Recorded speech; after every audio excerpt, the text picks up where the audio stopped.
Hello everyone, how are you doing? I'm Yotam and today we're going to be doing a mystery piano unboxing and review. So the story is that a couple of weeks ago, a company called Cherub Technologies contacted me and they said, "Hey Yotam, we like your reviews, we like your channel, we would like to send you one of our products for you to review." And I said, "Sure, sounds good, but just for your information, I pride myself on being honest. So I'm not gonna say something that I don't truly believe in." So did they agree or not? Well, you see, there it is. Let's unbox it together. And thus, finally, I sit here in front of the NUX NCK-330. In this review, we will look at the sound, the action, the speakers, the looks, the functionality, and the overall package. Is this product worth your money? Would I recommend it to anybody at all? What are the pros? What are the cons? Coming right up, let's start with the stock standard piano sound.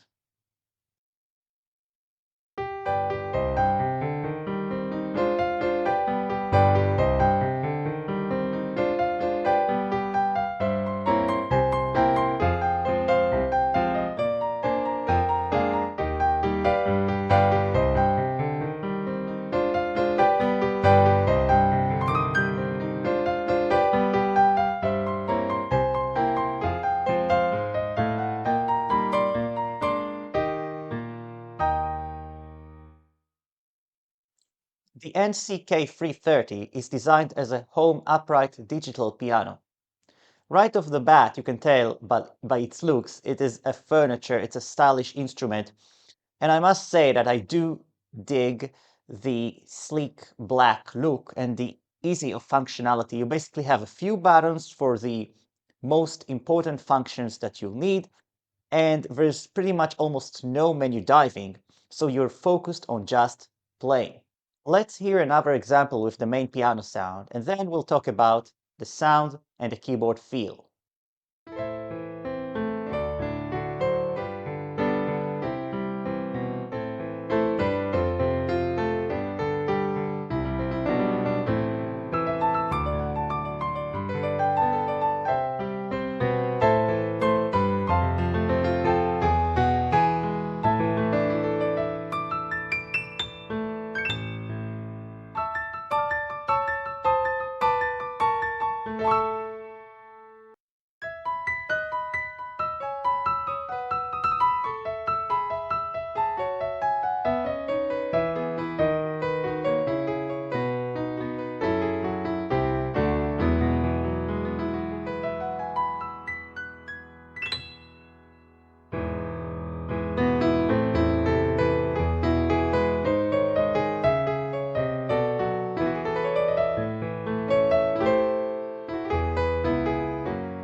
Let's talk about the keyboard action first. So for the price of $800, which is what it costs, I think that the keyboard action is not only a good value for money. Consider that the $800, some of that money is in the furniture itself. So overall, the keyboard action is a good value, but not only that, I would truly say that for any piano beginner or potential student, this can easily carry you for the first year or two of your piano journey before you graduate to hopefully an acoustic piano. Not only that, but I'm perfectly capable of replicating any advanced repertoire such as, ragtime or salsa or fast scale rounds. Perfectly doable, and I have no trouble. Now, regarding the piano sound, my impressions are not as good, unfortunately. The piano sound is maybe decent enough, but I don't think it's particularly good, especially when comparing to Kawai and Yamaha. Then it does sound outdated. So it doesn't ring as much, nor it is very detailed. So if you take Kawai's multi-sampling engine, for example, it's a night and day. All right. So again, it's okay, but it's nothing more than that. Unfortunately, the keyboard has many other sounds other than that piano sound, but all of them, with no exception, are much worse than that main piano sound. And I'm going to demonstrate it to you so you can have your own opinion without my bias.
So what you heard when I was playing the clarinet sound, basically when I reached that high C and I went out to play a C sharp, I got a D instead. So there was like an off with the sampling where instead of a semitone, the key triggered a note a tone above. So obviously the clarinet itself cannot reach that high when we go the whole piano range, obviously, but still, they could have done much better. I mean, I have never seen that. And speaking in general about the sound quality, I would never ever use any other sound than the first piano sound I demonstrated. They're all really, really bad, and I would not even use them for fun because they're fun killers, honestly. One more thing, this keyboard is able to split. And that's actually a very useful feature that is not present on some other keyboards. For example, I have the Kawai ES120, and while you can split the keyboard, you cannot even change the split point, which is like mind-blowing. Here you have a screen, a very visible screen, very easy to navigate, and you can, thank God, change and set the split point. So here I'm going to demonstrate a bass and piano classic split. Let's see how it sounds.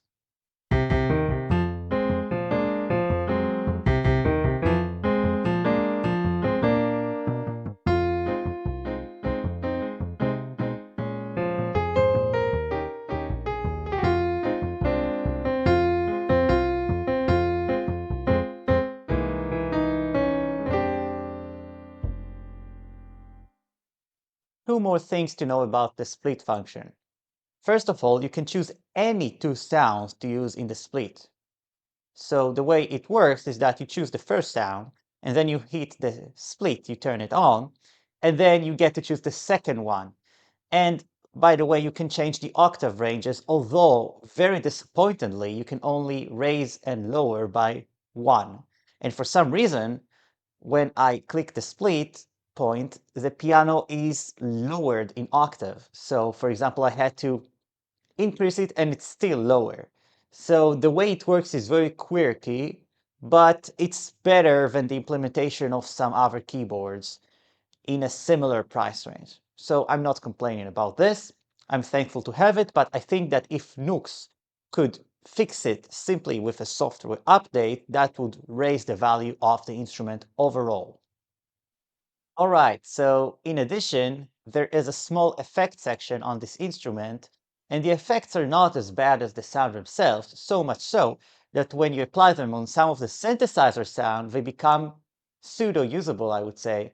And you can apply a reverb, a chorus, and an EQ, that is brightness. So let's demonstrate some of the synthesizer sounds with the effects, and it sounds pretty okay, actually.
Now let's take a look at the auto accompaniment of this keyboard. It has no drum section, so it's basically only piano. When you turn on the auto accompaniment, it functions like an arpeggiator that triggers the MIDI notes of the first piano sound, and thus you can use any sound or any other sound to play on top and create a performance. So I'll demonstrate how it works right now.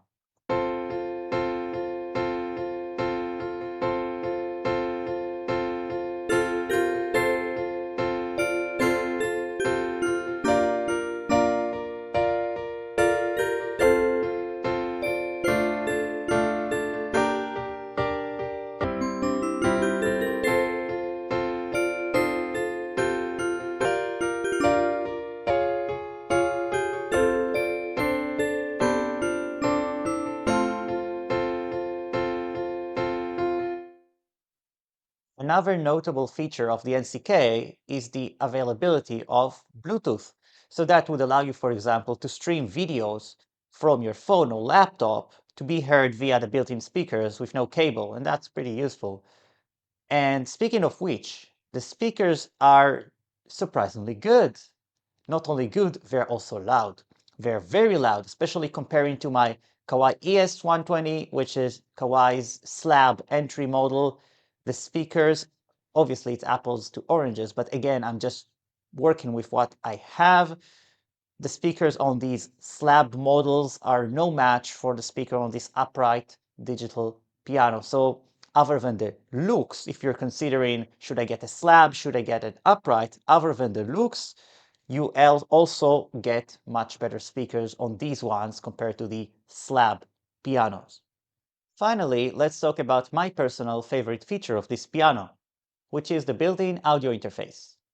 I was particularly excited to hear that the NCK comes with one, since as an online piano teacher, it simplifies my setup greatly, so I don't have to use any external audio interface box or having to resort to hooking up a MIDI cable and then translating the MIDI messages with an internal VST that I have on my laptop, and that's, send everything into the software. Instead, I get MIDI and audio with one cable going to my laptop, and I can just use it as is. Now, this is all great. I'm gonna put a caveat on that. I did have some problems with the monitoring. I got some pops and stuff, but the problem almost disappeared, even though I downloaded the driver and, checked the settings at the control panel. And I don't know what caused this. I did extensive testing and I'm not new at this. I'm very experienced with DAWs and ASO drivers and everything else. Could be my unit. I'm not saying this is an issue of the entire, product range, but you should pay attention to it. Whether when you monitor a video, just hearing it, no ASIO driver is active. Do you get pops? Do you get clicks? I sometimes get some. It's very weird. Other than that, another thing that you need to know, you can't turn the internal piano engine off. So I was excited to control this as a MIDI controller for Keyscape, which is a really high quality sound engine, but without being able to turn off the internal engine of the NUX, I basically get a dual layer of the NUX sound with the VST sound. So that's a huge bummer, and I don't understand why NUX didn't address this. I mean, they could have just as well easily have this function be available, even not with a menu. You could just press a button and a key and it goes off and you immediately increase the value of your instrument. All in all, would I recommend this keyboard? Currently, I would say no. I would not recommend this keyboard, even though the action is good enough, it looks good, right? The main piano sound is not sufficient and not competitive with the Japanese manufacturers. In addition, there are several other flaws and quirks about this instrument, which I think could be fixed, right? As pointed out in this video, if NUX heeds my feedback and implements and fixed some of the problems here, and in terms of sound, instead of 200 sounds, they could have given us 5 really, really, really good sounds, like a piano, a Rhodes, maybe an upright piano. And even if you have a couple of very good sounds, you don't need 200 sounds. Most of the people who are going to buy this anyway are not going to use the helicopter sounds. So again, I think I would not recommend this instrument yet. But if NUX, again, heeds my feedback and develops, the next line of NCK instruments, I'm actually excited to see what they come up with and how they improve their line of instrument and technology, because I do think there's potential here. So again, I'm gonna include a slide of my personal opinion of pros versus cons, so you can decide for yourself. And of course, there is no replacement for trying out yourself. I'll see you guys in the next video. Thank you very much for watching.